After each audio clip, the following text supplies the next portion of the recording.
scripture text that we'll be using. The eye is the lamp of the body. So if your eye is healthy, your whole body will be full of light. But if your eye is unhealthy, your whole body will be full of darkness. If then the light in you is darkness, oh, how great is the darkness. Let's bow for prayer. The words of my mouth and meditations of our hearts be acceptable in your sight, O God, our strength and our Redeemer. Amen. Get real personal. How many of you are over the age of 63? Is there anybody in the room who's not 63 yet? In mind or body? No, right here. Yeah, all right. The reason I'm asking that is, this nation on July the 4th was 249 years old, which means that every person in this room has been alive for at least 1/4 of the history of our country. And if you're 83 or older, you've been alive for 1/3 of the history of our country. Now, this awareness can either make us aware of how young this country is or how old we are getting. And the older we get, there's some real advantages to growing old. Henny Youngman, let me see. Right. One of the advantages of growing old is that society lowers the bar of expectations. When we're young, we want to belong. We want to be accepted. We try to get the approval of our parents. And then we go to high school and get the approval of our peers. And then we become adults, we have to get the approval of the people who employ us and the society around us. Always trying to prove so we can belong, so we can be accepted.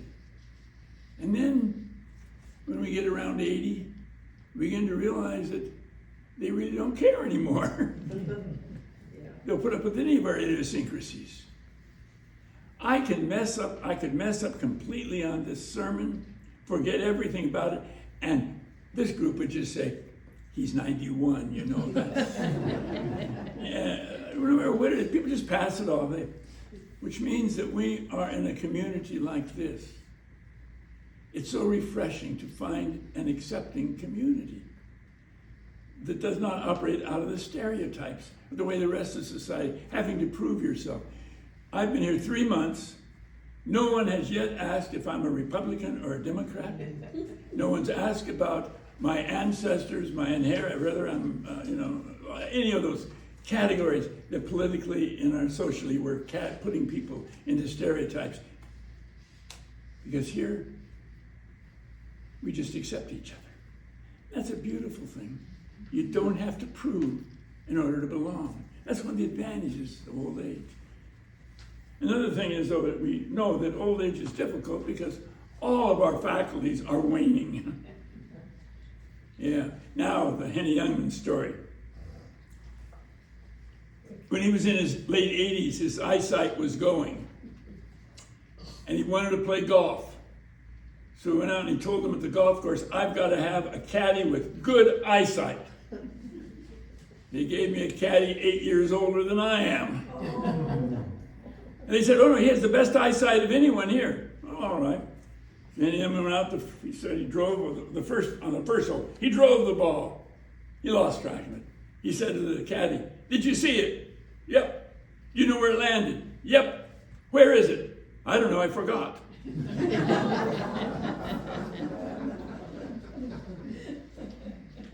We forget. And,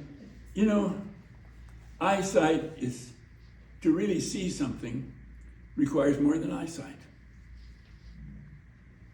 With our eyes, we only see the surface of things. We never see the past, the future. We only see it right then. And it's very limiting because there's much more to see than that. The Hindus, as you probably know, have the red dot, in the middle of the forehead or the chakra there. called the tika, there's different names. It has different purposes, but one of the major purposes is it's the third eye. And it tells you, these eyes don't tell the whole story. You've got to see with feeling, you've got to see intuition, you've got to see the whole picture. And they also mentioned the third ear along the same idea. Those are in our scriptures as well. Jesus talks about people who are blind but see, and people who have eyes but don't see. And he uses this text, this beautiful text that I read to you. I love this. The eye is the lamp of the body. So what we're seeing, if the eye is healthy, if we see more than just the physical, your whole body will be full of light. But if your eye is unhealthy, your whole body will be full of darkness. So to really see means to see more than just the physical facts. The third eye is to see with the spirit. Paul writes, I see with the eyes of my heart. Seeing more is wonderful. Yeah, I was thinking,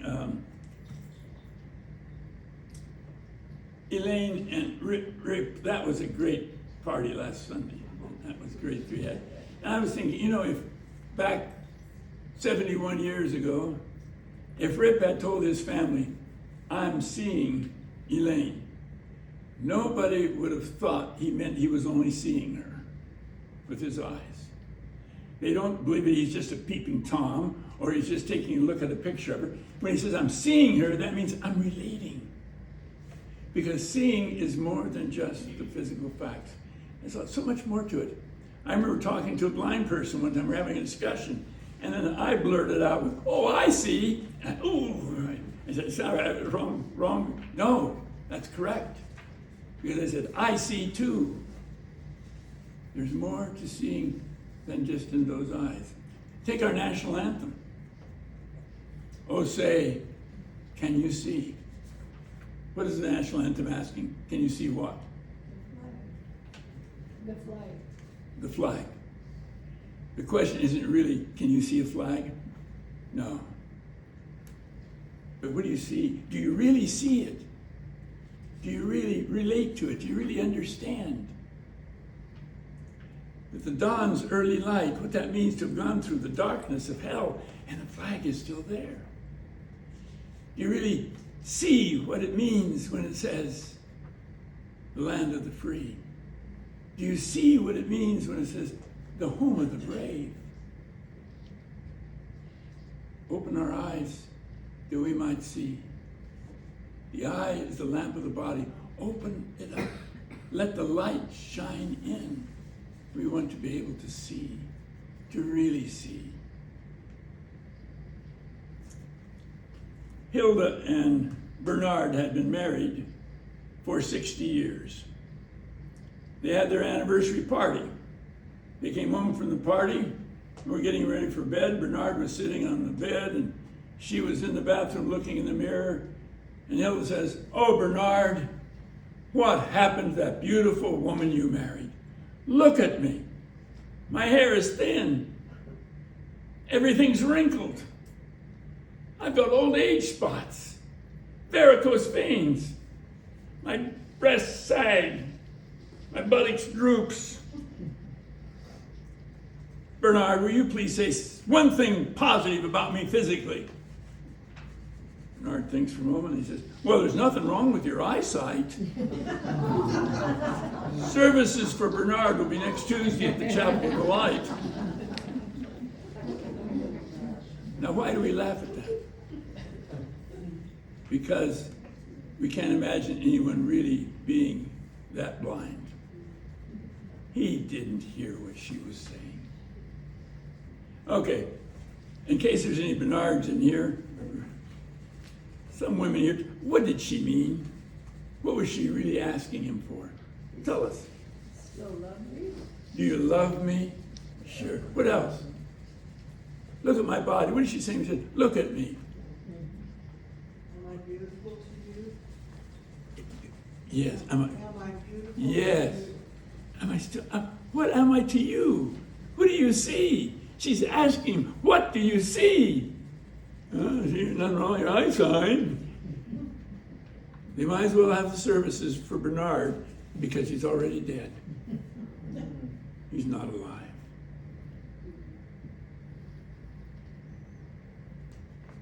Sadhguru is a great internationally known teacher and therapist and so on in India.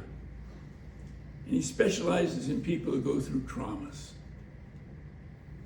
And he tells people who have gone through horrible, and I'm assuming here, by the way, that every one of us have gone through traumas. We go around talking about the traumas in our lives. They're common traumas. And Sadhguru says to them, I'll tell you the worst trauma that could ever happen to you. And it's worse than any you've ever experienced. And that would be for you to be alive on this earth. In a galaxy millions of years old, you're alive for just a little bit of time. For you to be there and miss it all.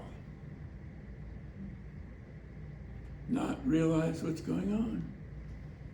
To be blind. To have no light in your life. The greatest trauma you ever experienced.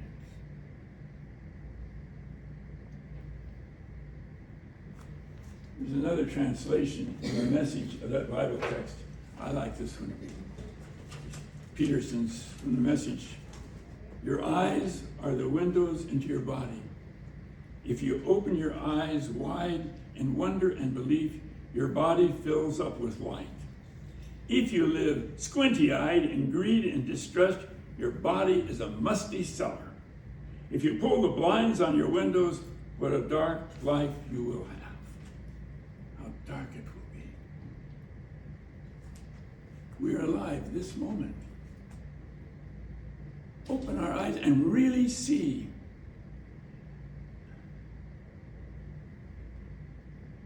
See the sunrise in the morning. See the beautiful architecture of the building in which we live. See the air. And see the faces of, just look around right now, just look, quick look around the room. Look at the faces around you. Look at the people here. What do you see? I'm not asking you like Bernard. Don't answer like Bernard did. What do you see? People who, pardon? A happy family. That's right, a family. You see people, children of God, people of value and worth, no matter what the external circumstances, they're alive, they're precious, and we need to know that. And we are here now with Him. The people who are here in this room as they are now, this has never happened before, ever. And it will never be the same way again. But it's here now, with each other, at this time, in this room. And the challenge for us is to really see each other. See each other with the light of Christ that shines in our lives and gives us the light. I love the quote of Maya Angelou, who says she starts out she's dead now, but when she said she starts out each day, Lord, this is a new day and I've never been here before. What a wonderful way to approach each day. We've never been here before. And another quote of hers, we have the opportunity, because we are the light of the world, we're the salt of the earth. We have the opportunity to be the rainbow in somebody else's cloudy day. Open our eyes. Oh, say, do we see? And let's sing together the hymn, Open My Eyes That I Might See.